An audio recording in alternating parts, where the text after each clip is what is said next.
Eh bien, bonjour à toutes et à tous et bienvenue à ce 34e webinaire Parlons RH. Et oui, déjà, je suis ravi aujourd'hui d'être avec vous et surtout d'être avec notre expert du jour, Patrick Bouvard. Bonjour à tous. Merci beaucoup Patrick d'être là avec nous pour parler de l'engagement avec ce type de webinaire qu'on espère accrocheur. Et là, accroché puisque vous avez été plus de 650 à vous inscrire à ce webinaire en partenariat donc avec RH Info et avec ADP. Ce titre qui est donc l'engagement est mort, vive l'engagement, c'est ce dont nous allons parler. Juste en guise de sommaire, Patrick en tout cas va vous décrire ce que c'est que l'engagement et en fait pourquoi on a ce thème de webinaire aujourd'hui. Alors s'il le fallait pour dire que c'était un sujet d'actualité, vous avez la revue Liaison Sociale qui a titré de ce mois-ci Salariés, engagez-vous. Et juste pour continuer dans l'exemple, dans le fait que ça soit un thème d'actualité, vous avez le dossier spécial des Échos du jour sur justement la quête de sens. Et c'est ce dont on va parler dans Pourquoi travaillons-nous, la quête de sens, le besoin d'appartenance. Pourquoi on travaille aussi, peut-être probablement pour des problématiques de finances, mais ça peut-être qu'on n'abordera pas ce sujet-là, d'essence et d'inspiration aussi, et puis bien sûr de reconnaissance. En fait, voilà les thèmes que l'on va traiter avec Patrick. Je vous rappelle juste les modalités du webinaire. Il durera 45 minutes. On essaie de ne pas trop déborder, mais on essaie de traiter aussi surtout toutes vos questions. Donc n'hésitez pas à poser vos questions via la boîte de chat qui est là. Et à la fin du webinaire, vous pourrez évaluer ce webinaire et télécharger la présentation. Voilà pour les modalités opérationnelles. Si vous avez une question technique, normalement, il y a une petite, je crois, une petite bulle violette qui doit s'afficher en bas à droite pour pouvoir poser vos questions techniques. Et sinon, il y a notre chef de projet webinaire, Aurélia Villard, qui est en face de nous, là, à qui vous pouvez également poser des questions dans la boîte de chat et qui nous transmettra d'ailleurs aussi vos questions quand elles sont sur le fond pour que je les pose à Patrick. Bref, c'est parti. Est-ce que, avant justement de nous dire en fait qu'est-ce que l'engagement, est-ce que tu peux juste nous dire un peu qui tu es et puis qui est ADP ou que fait ADP et RH Info? Oui, donc moi je suis rédacteur en chef de RH Info, qui est le média RH d'ADP. Alors ADP, je pense que beaucoup d'entre vous le connaissent. C'est le leader mondial et pionnier des solutions de gestion du capital humain. Alors pour aller très très vite, c'est 2250 collaborateurs en France, 58 000 dans le monde, 12 000 clients, 3 millions de bulletins de paye édités chaque mois, mais aussi des solutions visant à aider les entreprises dans l'administration des RH sur la gestion des temps des activités, la gestion des talents, etc. Je te coupe, pardon, sur ADP, oui. C'est le but aussi de ces webinaires. Bien sûr. Je te sais très prolixe sur le sujet du jour, donc je te couperai, notamment pour faire passer les questions de nos participants. Juste deux questions très rapides. Là, je vois 3 millions de bulletins de paie, tu viens de le dire. Tout secteur privé, secteur public ou... Alors, du secteur privé. Et il faut voir que sur ces 3 millions, un salarié sur 6 a son bulletin de paie qui est financé par ADP. D'accord, un salarié du secteur privé, parce qu'effectivement, il y a tout à fait 18 millions de salariés dans le secteur privé, quelque chose comme ça, pas loin. Oui. Et donc, si je calcule bien et de tête, ça fait un gros 15% de part de marché, ce qui est effectivement le leader incontesté du sujet. Dernière question sur ADP. Always designing for people. Au-delà de la traduction, parce que c'est pas forcément ça qui est très pertinent, quel est le sens de cette formule? C'est l'idée que ADP, dans l'ensemble de ses solutions, s'adresse aux individus, s'adresse aux personnes, aide les entreprises à traiter les difficultés ou les solutions pour les personnes. Donc ça touche à l'expérience collaborateur, ça touche à la raison d'être de chacun dans l'entreprise, ça touche à l'accompagnement de chaque collaborateur dans chacun de ses besoins dans l'entreprise. Donc chaque solution est pensée pour les personnes. Ok, donc on voit d'ailleurs qu'il y a déjà un lien avec le sujet du jour, un lien fort. Ok, ADP et RH Info, c'est quoi et quel est le lien entre ADP et RH Info? Parce que c'est souvent on a des webinaires avec un expert qui représente une marque, là on voit qu'il y a deux marques. Oui. Alors, c'est un lien qui est tout à fait naturel, puisque ADP est un expert dans le HCM, un expert dans la gestion du capital humain. ADP avait besoin pour cela d'un laboratoire, d'un lieu de réflexion, de débat, de prospective, qui rassemble des réflexions d'experts, de contributeurs, de gens qui ont des expériences à partager. Et nous travaillons avec 14 contributeurs, plus de 60 personnes, 14 experts, 60 contributeurs qui interviennent régulièrement. Et vous pouvez d'ailleurs vous-même, sans hésiter, me faire part, si vous avez quelque chose à dire ou à partager sur RH Info, sur les ressources humaines, je serai très heureux de vous publier et de vous faire part de notre charte éditoriale. Et donc c'est un lien très naturel. RH Info est une marque qui appartient à ADP et c'est la vitrine RH d'ADP. Une espèce de think tank. Oui, tout à fait. Tout à fait. Think tank, je vois 80 000 pages vues, bravo. Donc on a fait 2 leaders, un média leader qui appartient aux leaders du marché. Oui, alors il faut se représenter que RH Info, c'est d'une part un site avec plus de 2000 textes en base qui représente un peu une bibliothèque. D'accord. Et notre communauté, elle est présente sur les réseaux sociaux, où nous avons, sur LinkedIn, notre groupe, il fait plus de 57 000 personnes, on a plus de 32 000 followers sur Twitter, on a plus de 6 000 fans sur Facebook, et c'est là qu'a lieu la communauté, les échanges qui sont quotidiens et nombreux pour RH Info. Donc une belle communauté, en plus d'être un bon lieu de réflexion, de prospective et un observateur averti du marché des RH.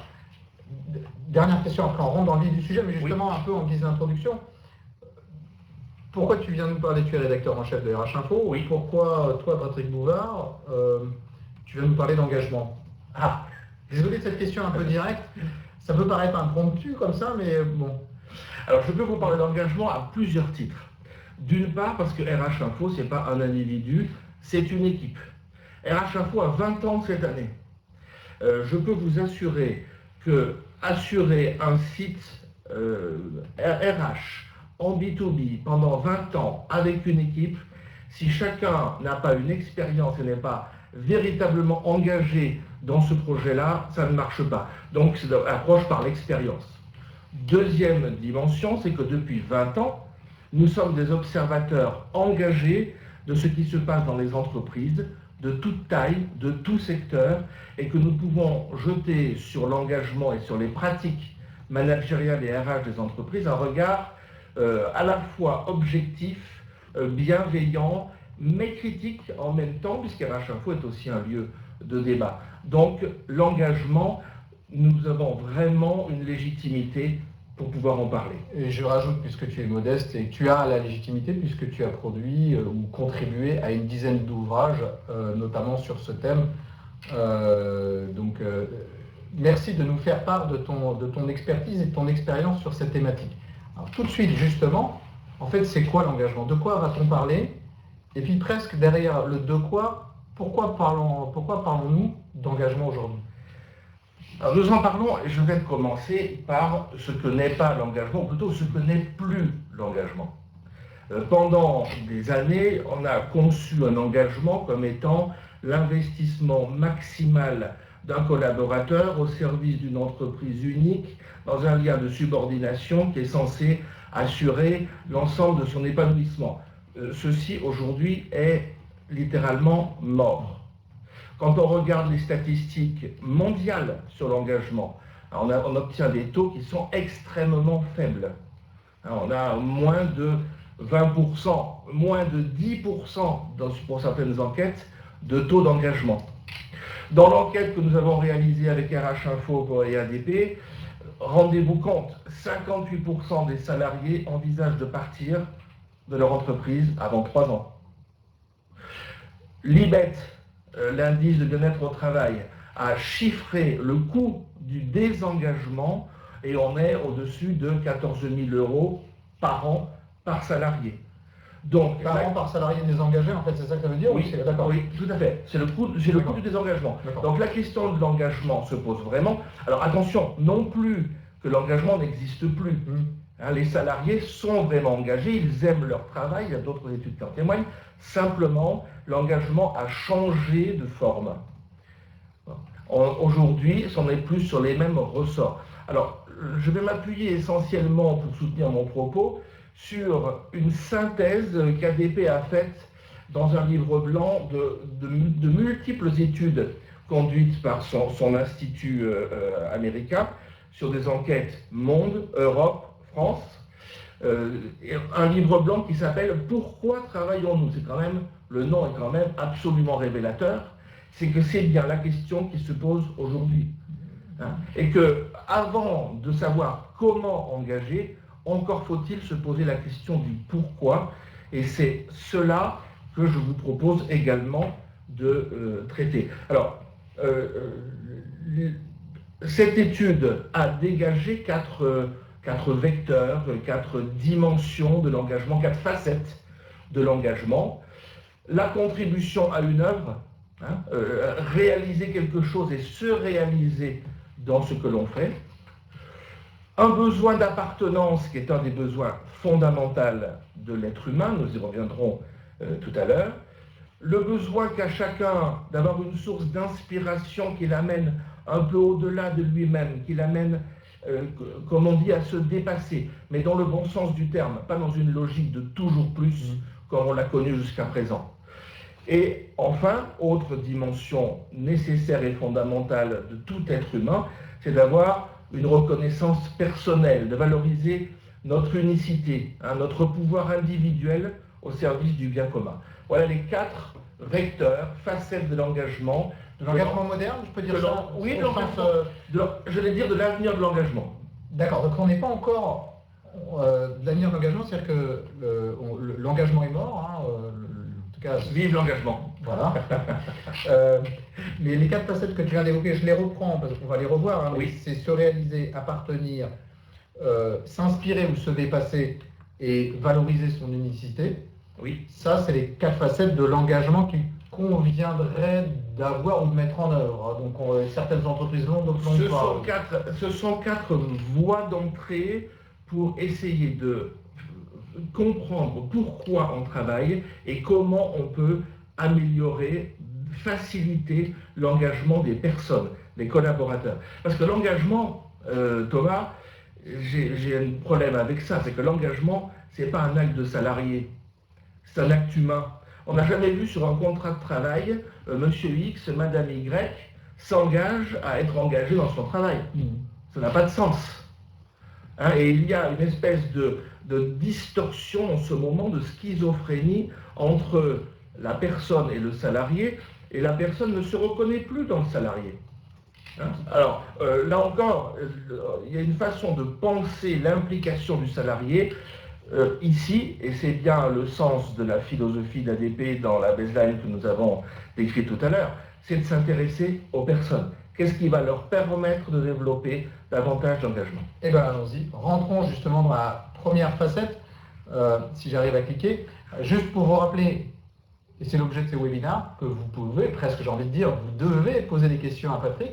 N'hésitez pas, moi je n'hésiterai pas à l'interrompre dans son propos pour pouvoir rebondir ou faire votre retour d'expérience ou nourrir la réflexion au travers de vos commentaires. Donc tu as évoqué la première facette qui est la réalisation d'une œuvre, c'est ça, se réaliser. Oui. Alors qu'en est-il de cette quête de sens?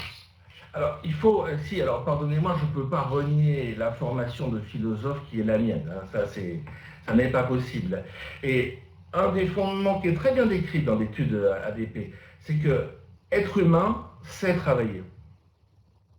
D'ailleurs, c'est la raison pour laquelle, ce que j'évoquais avec toi tout à l'heure, penser que les gens qui sont au chômage sont tous des profiteurs qui bénéficient du système, il faut vraiment ne jamais avoir été au chômage pour penser des choses pareilles.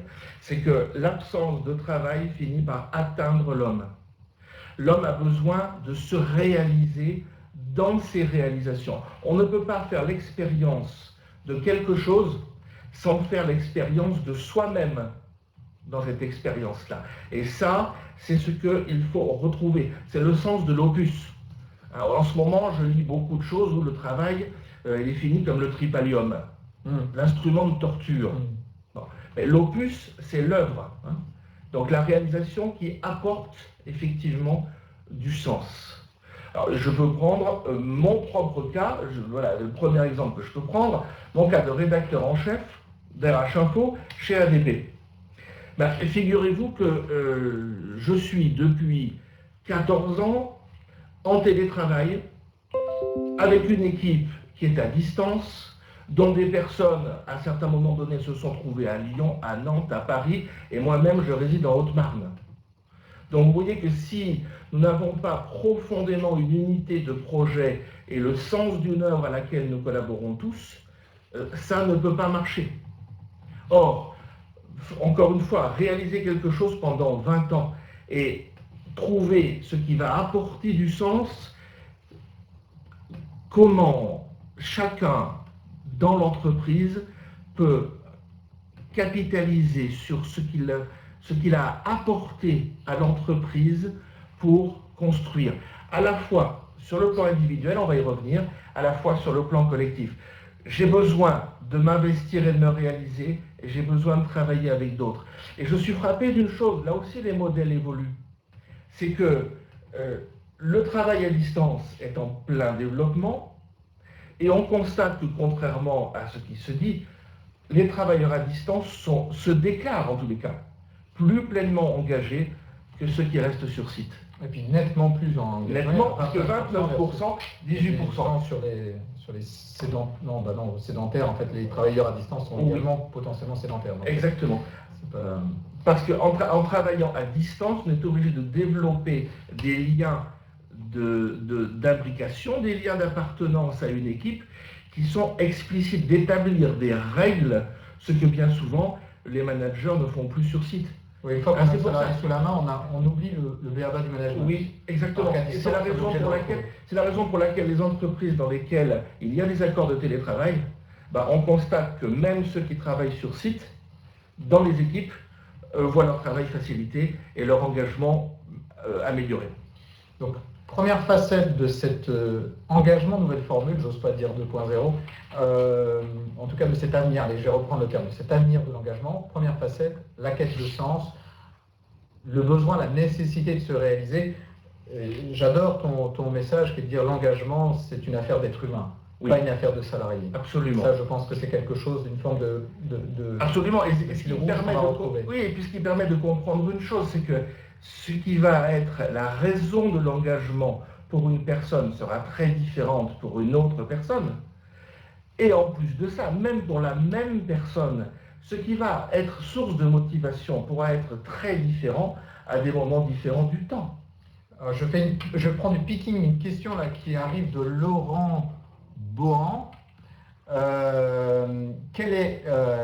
Question pour Patrick, pardon. Question pour Patrick. Après tout, est-ce qu'on ne peut pas trouver aussi du sens ailleurs que dans le travail ? Bien sûr que si. On peut trouver du sens partout où l'être humain développe une réalisation, une œuvre dans laquelle il se réalise. Ça peut être dans le travail, ça peut être en dehors du travail. Alors tout dépend après ici, qu'est-ce qu'on appelle travail. Si c'est le travail salarié ou si c'est avoir une activité, mais on peut le trouver dans le milieu associatif, on peut le trouver dans le milieu sportif, on peut le trouver même dans un projet familial. C'est absolument... la question du sens se pose effectivement de la même manière. Le problème, c'est que le travail salarié, lui, de par le lien de subordination qu'il contient, pose le problème de manière différente, moins volontaire, moins choisi, et où la question de trouver le bon lien, le bon match entre l'entreprise et son salarié, c'est beaucoup plus difficile que lorsque je suis maître totalement de mes choix et de mes investissements. Alors Laurie, je n'oublie pas votre question et les autres non plus, je vais les prendre un petit peu juste après la deuxième facette qui est deuxième porte d'entrée. Oui. N'hésite pas à me corriger si je dis des bêtises. Oui, tout à fait. Qui est le sentiment d'appartenance. Oui, il faut comprendre, là encore, il faut comprendre que l'être humain a deux besoins fondamentaux. Il a un besoin d'identité, qui est-ce que je suis ? Et il a un besoin d'appartenance à une communauté. je m'aperçois, Aristote disait ça il y a un peu plus de 2000 ans, l'homme est par nature un animal social. C'est-à-dire que la communauté est constitutive même de mon individualité. Il y a un aller-retour qui fait que je ne peux pas concevoir l'un sans l'autre. C'est la raison pour laquelle les entreprises qui ont fait de l'individualisation à outrance un vecteur d'engagement, à mon avis, ont fait fausse route. Si je ne peux jamais me relier à la communauté dans mon souci d'appartenance à cette communauté, je ne vais pas jusqu'au bout de ce que je suis. On peut prendre l'exemple d'une équipe de sport. Regardez l'équipe de France de foot, elle est faite d'individualités qui sont probablement qui ont chacune des talents, qui ont chacun des potentiels. Mis à part que, si jamais ces individus ne sont pas reliés dans une équipe qui marche et dans un bien commun, vous pouvez avoir de très belles individualités, voire les meilleures du monde, et votre équipe se plante. Voilà, c'est pour ça qu'on s'est posé la question après la Coupe du Monde, de savoir si Didier Deschamps n'était pas le meilleur DRH de l'année. Exactement. Mais on peut prendre la Fed Cup aussi, et l'équipe de France de tennis féminine, où ça semble aussi intéressant d'avoir le fait d'être ensemble, d'avoir presque œuvre commune, donne une forme d'efficacité. Enfin, oui, c'est l'objectif. Et ce lien permanent. Alors là aussi, j'ai un autre exemple d'actualité, puisque ça date d'hier, c'est ce que les Spurs ont fait à Tony Parker en retirant son maillot. On voit bien qu'on a quelques fiertés françaises. Donc ils ont retiré le maillot neuf. Ils ont retiré le maillot neuf, autrement dit le maillot neuf ne sera plus jamais porté par personne. Alors, on peut le regarder comme étant une manière d'honorer Tony Parker. Et ça l'est probablement. Mais en même temps, ce qui est intéressant, c'est le message qui est envoyé à tous les autres. C'est le message qui est envoyé à tous ceux qui apprennent le basket dans les écoles, qui font du basket un certain idéal. C'est que, à la fois, je valorise l'individu, mais en même temps, c'est la communauté qui me valorise. Et pourquoi? Parce que j'ai contribué au succès de la communauté. C'est le cas de Tony Parker. Bravo Tony. Alors, on va prendre quelques questions, quelques remarques. Ok, alors juste pour l'instant, je vais les lire dans le chat. M'en voulez pas si je détourne un peu le regard. Laurie nous fait part de ce commentaire suivant. Concernant l'engagement, il y a une vingtaine d'années, celui-ci était davantage dû au fait que les travailleurs s'arrachaient les emplois et se devaient être engagés à leur emploi afin de ne pas le perdre et de continuer à avoir un revenu, même s'il n'est pas celui-ci. En fait, on se devait, c'est une obligation d'être engagé, presque au sens premier du terme. J'ai perdu le fil de la question parce que le chat a sauté, mais je vais le reprendre ici. Vous voyez, on n'est pas que digital, on est aussi sur papier. Afin de ne pas perdre, de continuer à avoir un revenu, même s'il n'était pas celui-ci. Maintenant, il faut susciter d'autres engagements que pécuniaires, puisque l'engagement englobe d'autres aspects, et les générations ont le luxe de choisir, les jeunes générations, les générations qui arrivent, ou les anciennes, X, Y, de choisir. Dans le contexte, j'ai l'impression que les offres correspondent de moins en moins à la demande. Qu'en pensez-vous? Mais, en tout cas, je suis parfaitement d'accord sur le constat, sur la nécessité de l'évolution de l'engagement. Il est vrai que l'engagement a été quasiment un devoir en contrepartie de cette chance qu'on avait de pouvoir travailler. Bon, aujourd'hui, surtout dans un secteur un petit peu tendu, vous savez que le problème est renversé. Je lisais avant-hier un article dont le titre était « Mais maintenant, qui recrute qui ?»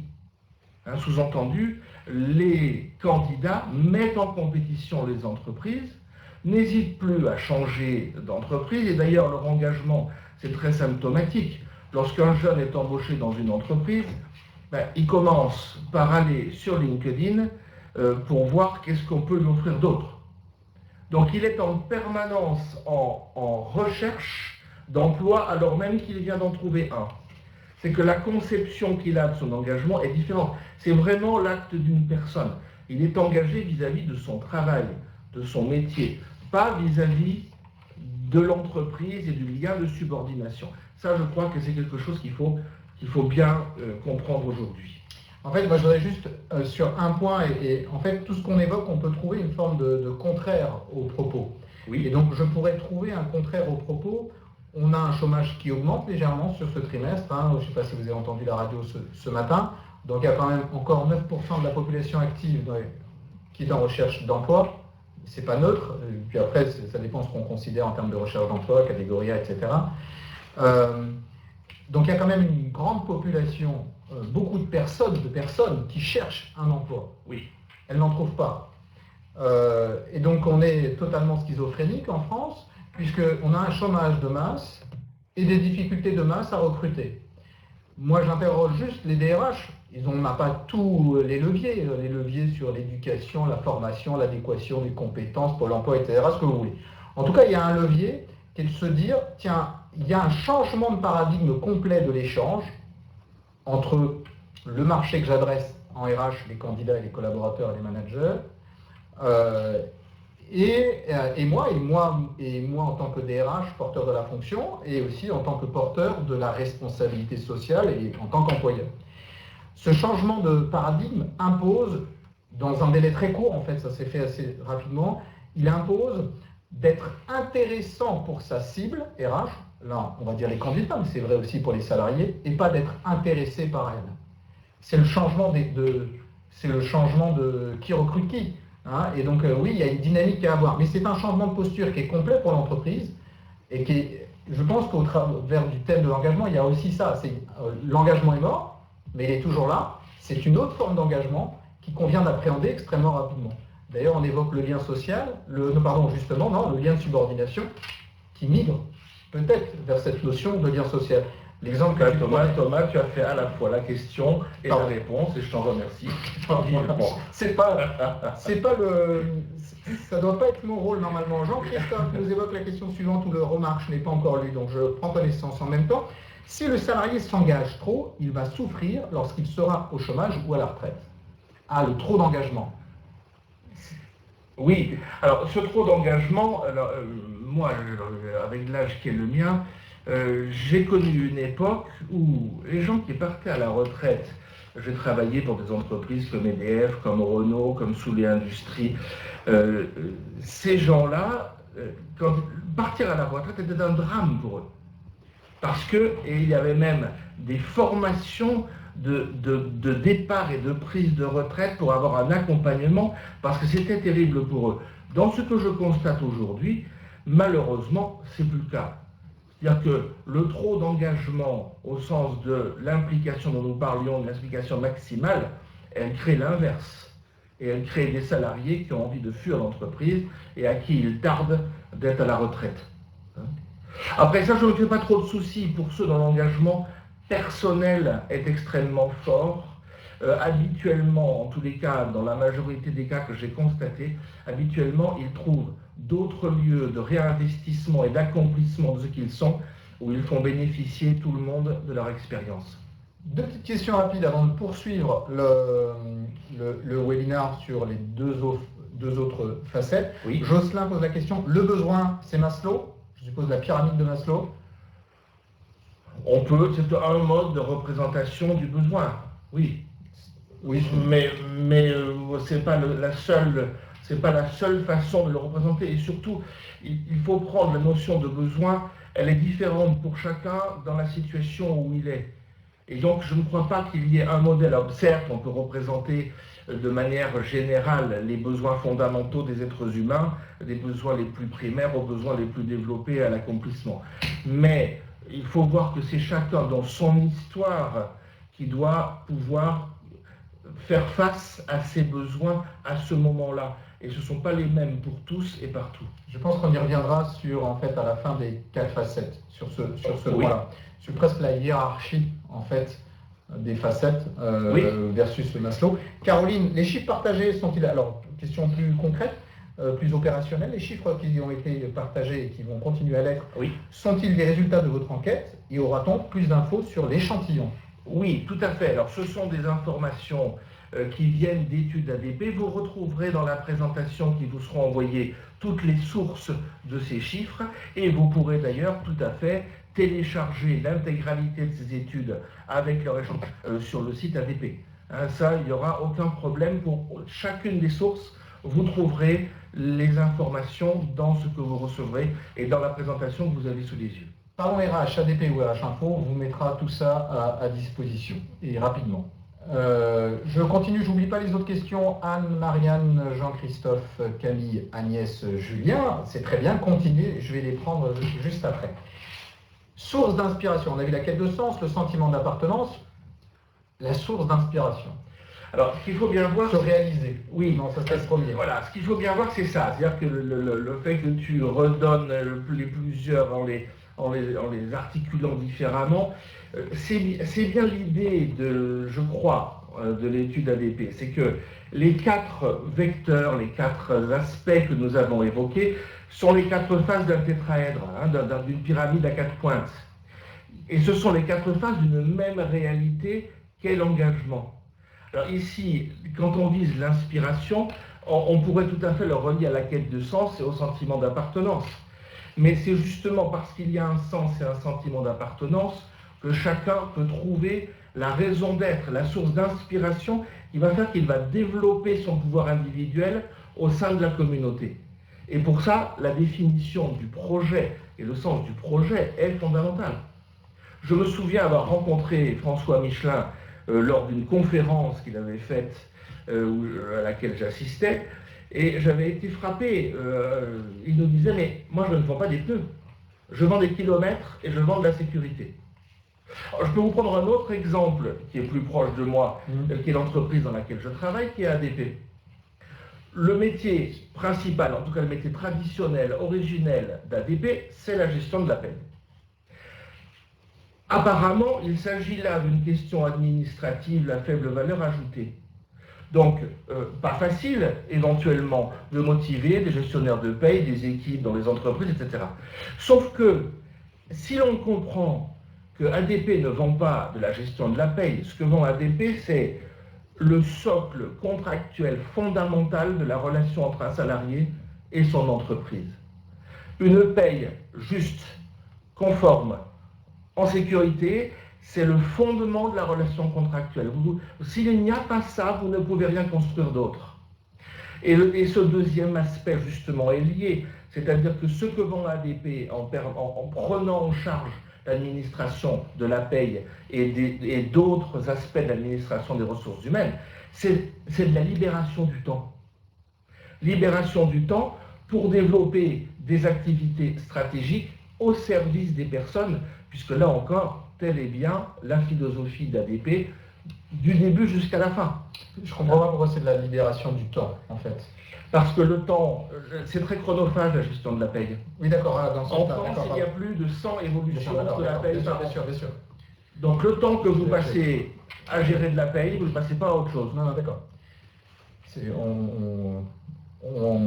J'allais dire, on permet d'avoir des cases libres presque, du temps. On libère du temps et on libère de la disponibilité intellectuelle, effectivement, parce que le souci, surtout avec le RGPD, les soucis de conformité, de sécurité, je n'ai pas besoin de vous dire que ça devient extrêmement compliqué pour les entreprises. Et que là, il faut effectivement des experts qui puissent les libérer de cette charge-là. Parce qu'ils ont non pas mieux à faire, mais ils ont à faire des choses qui seront avec beaucoup plus de force, de valeur ajoutée pour chacune des personnes. Étant assuré que ces personnes-là, je travaille bien sur leurs relations contractuelles. Est-ce que je peux résumer ce point-là à quel est votre supplément d'âme? Ou je déforme? Non, parce que ce n'est pas le supplément d'âme, c'est l'âme tout court. Okay. Mais l'âme tout court, elle se matérialise bien entendu dans des objets, des pneus, de la paye, de la gestion du temps, de la gestion des talents, de l'administration de gestion. Mais ce qu'en fait j'offre, c'est bien plus que ça. Et à ce moment-là, c'est vraiment la manière de pouvoir vraiment s'intéresser à chacun de ses salariés. Ok, ça me fait penser à un exemple, mais c'est parce que Agnès nous fait la remarque, concentrons-nous sur l'engagement et non pas sur ADP. Je trouve que l'exemple sur ADP est intéressant dans le sens, derrière un bulletin de paye, il y a autre chose. Hein, il y a la licéité du lien social, justement. Et en fait, je pense à un autre exemple, c'est une entreprise qui pose des alarmes de sécurité. En fait, soit on dit mon métier c'est de poser des alarmes, effectivement, mais ma raison d'être c'est de garantir la sérénité d'un foyer. Quand on est poseur d'alarme, bon, on fait des trous avec une personne, mais on va au-delà. C'est l'exemple de celui qui taille une pierre. Oui, voilà. À qui on dit, mais qu'est-ce que tu fais? Ah ben moi je taille une pierre et c'est pénible parce que on s'en met plein les yeux et c'est fatigant, etc. Le deuxième, il va dire, ah ben moi je construis un mur. Donc déjà, il a un peu plus de niveau. Et puis le troisième qui est là et qui chante en taillant ses pierres, on lui dit, enfin, mais, qu'est-ce qui se passe? Pourquoi tu es heureux comme ça? Tu tailles une pierre comme les deux autres. Ah oui, sauf que moi, je construis une cathédrale. C'est l'opus aussi. C'est l'opus. C'est l'œuvre. Hein. C'est le sens. Donc, taillons des cathédrales. Quête de sens, sentiment d'appartenance, source d'inspiration. Quatrième facette. Et si j'ai bien compris, en fait, c'est un mix de facettes. En fait, comment dire, chacun choisit. En fait, je fais la comparaison par rapport à la pyramide de Maslow qui présente les choses de façon structurée, organisée, priorisée. Oui. Là, on est plutôt sur à chacun sa facette ou sa pondération. Un tétraèdre, effectivement, hein, une pyramide à 4 pointes, à géométrie variable. Et la quête de sens, l'appartenance, l'inspiration, la reconnaissance sont les 4 faces d'une même réalité. Mais je peux fort bien, selon l'entreprise dans laquelle je travaille, le secteur dans lequel je travaille, la situation qui est la mienne, est-ce que je suis en situation de développement, de confirmation, est-ce que mon marché est mature ou pas mature, l'entrée dans les ressources d'engagement nouvelles, hein, cet engagement d'avenir, ne seront pas du tout les mêmes pour une entreprise ou pour une autre. Et donc, je peux fort bien entrer par retravailler le projet d'entreprise et vraiment définir avec mes collaborateurs la finalité, l'âme de ce que nous faisons. Je peux vraiment travailler sur le sentiment d'appartenance et donc le lien avec le collectif. Dans l'enquête que nous avons menée avec ADP, sur une enquête RH Info, c'est très intéressant. Il y avait une question qui était la suivante. Quel est pour vous le véritable objet de la qualité de vie au travail? Eh bien, pour 16% des répondants, c'était l'amélioration des conditions de travail. Pour 50%, c'était recréer le sens du collectif et le plaisir de travailler ensemble. Donc, vous voyez, on a là des gens pour qui le sentiment d'appartenance est une bonne voie d'entrée dans l'engagement. Chez d'autres, ça pourrait être la source d'inspiration. Là, j'ai un exemple concret, mais qui ne vaut que ce qu'il vaut, comme pour cet exemple-là, hein, qui n'est pas forcément transposable ailleurs. C'est une petite entreprise qui s'appelle IT Technologies, où il y a 10 employés. Et ils sont en plein développement, en pleine force de frappe, ça marche très bien. Au passage, c'est quand une entreprise marche bien qu'il faut se demander comment engager les gens. Parce que quand ça commence à mal aller, souvent c'est trop tard et très difficile. Eh bien, quelle solution ont-ils trouvé? Ils se sont payés un peu de culot. Alors, est-ce que c'est sur l'exemple de ce qu'a fait Google, qui fait d'autres choses moins bien par ailleurs, enfin bref, d'accorder à chacun des employés un temps d'investissement personnel. Ils étaient 10, ils ont embauché une 11e personne et ils ont libéré une matinée par personne pour laisser libre cours, je dirais, au développement de projets personnels tenant à leur métier, bien entendu.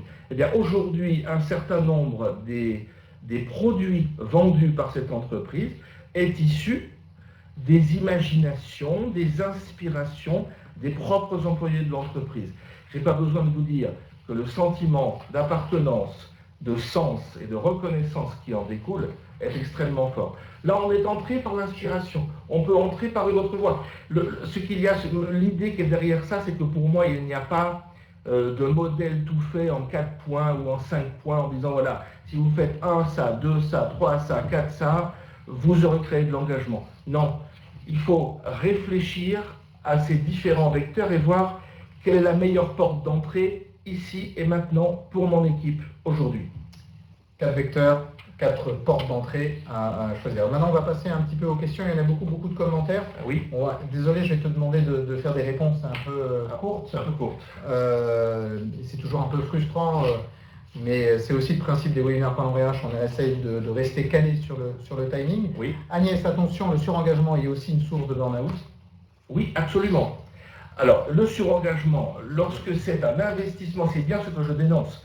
C'est-à-dire que le surengagement est un investissement maximal à une entreprise. L'engagement, c'est vraiment un acte interne. Vous restez maître de votre engagement. Ce n'est pas quelque chose, ce n'est pas une référence externe, c'est une référence interne. Et dans ce cas-là, le problème du surengagement ne se pose pas.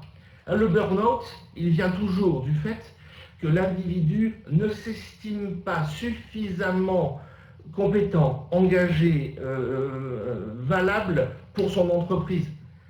Donc c'est un mode de réaction à la pression extérieure. Dans l'engagement que nous visons, l'engagement il vient de l'intérieur. Je te coupe, en tout cas, voilà pour cette réponse Agnès. Myriam pose la question suivante. Quid du slashing qui a priori permet aux salariés d'exercer plusieurs jobs, je passe d'un job à l'autre, de découvrir donc plusieurs entreprises, de gagner des compétences, et donc d'une certaine manière de s'épanouir d'une façon plus diversifiée. Oui. Alors, c'est une possibilité, ça ne correspond pas à tout le monde, mais si ça vous correspond, c'est la meilleure idée. Et on a de nouvelles formes d'engagement, que je l'évoque très rapidement ici, de nouvelles formes de rapport au travail et à l'engagement.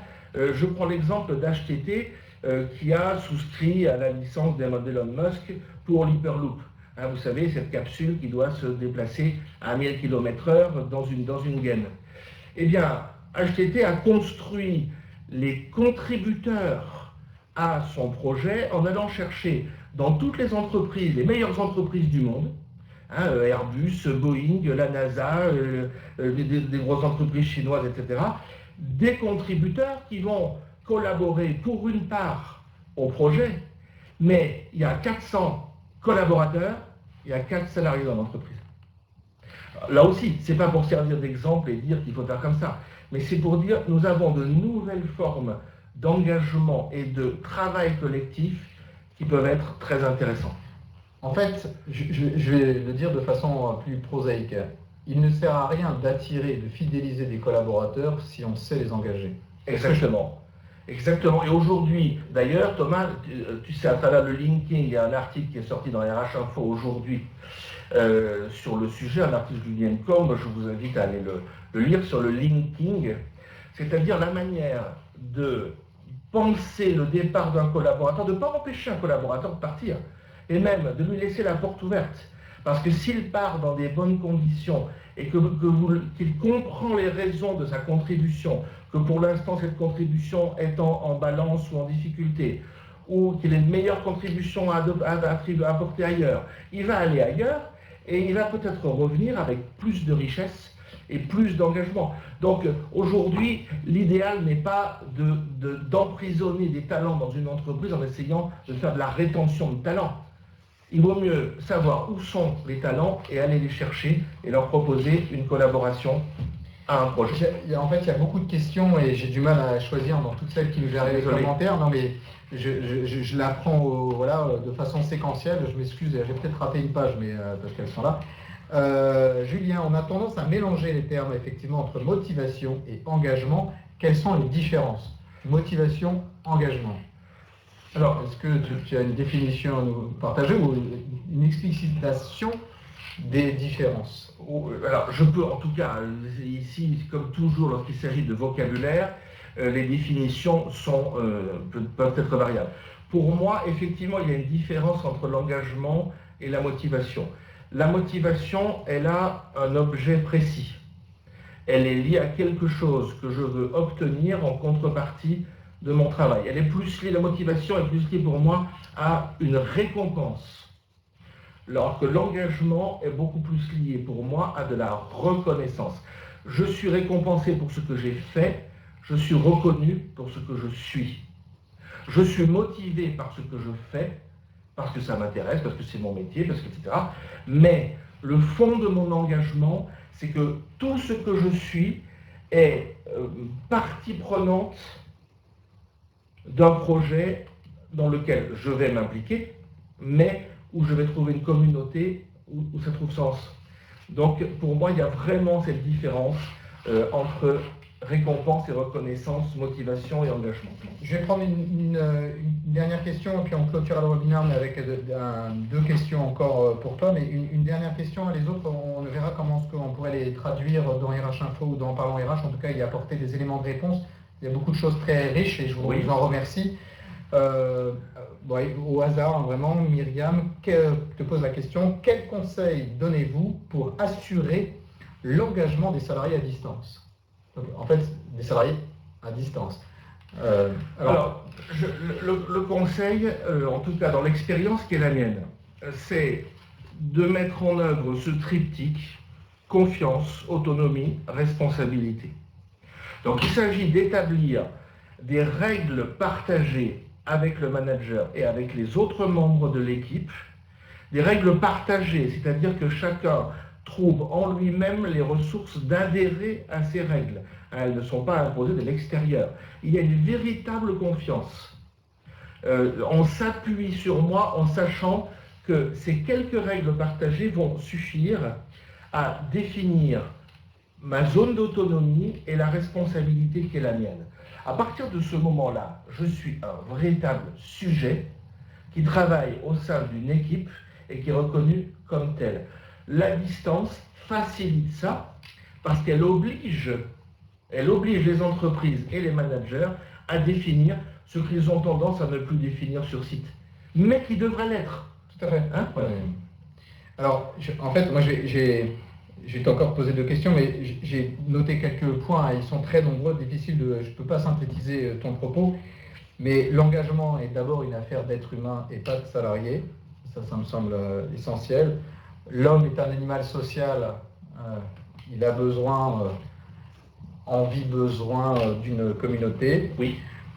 L'engagement est une référence interne, et il me semble aussi une approche extrêmement intéressante, même s'il faut pouvoir le partager. Enfin, il faut que tout le monde, faut donner le contexte, le cadre de cela. Ceci, effectivement, toutes ces notions-là, on les retrouve, si tu veux synthétiser mon propos, se retrouvent sur la notion d'empowerment. Alors, je suis désolé, parce que c'est un mot anglais. C'est quoi l'empowerment en 20 secondes. Alors, en 20 secondes. L'empowerment consiste en ce que tous les acteurs de l'entreprise puissent œuvrer pour que la collaboration, la force du collectif confère à chacun un pouvoir d'initiative, une capacité d'action, de développement de ses potentiels.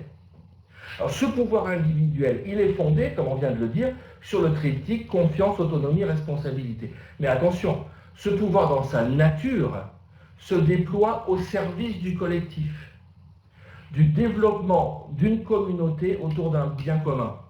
Et je crois que là, on a à ce moment-là tous les éléments de l'engagement et de l'avenir de l'engagement. L'empowerment, voilà, on résume presque en un hashtag, si je puis dire. Alors, en fait, j'avais noté aussi, mais je l'ai traduit en une fausse de faux verbatim de Sénèque, je m'en excuse, je ne sais pas si. Fais ce que tu es.